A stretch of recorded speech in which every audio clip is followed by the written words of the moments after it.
Paano gamitin ang delete sa BN application? Punta lang kayo sa inyong BN application. At dito sa inyong BN, tap nyo lang itong plus icon. At dito, tap nyo lang itong new video.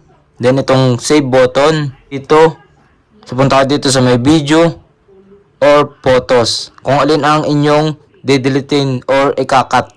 Sample natin is ito. Then next button. At dito, paano nga ba makita dito yung delete? So, tap nyo lang itong inyong in-insert na video at makikita nyo na dito yung delete. Or kaya naman is dito. Pag in-split nyo yan, makikita ninyo itong delete button. So, tap nyo lang yung delete button at mawawala na yung inyong sinelect dahil na-delete na. Then, split. Then, delete. Ganun lang kadali kung paano magtanggal or mag-cut ng video sa ating BN application.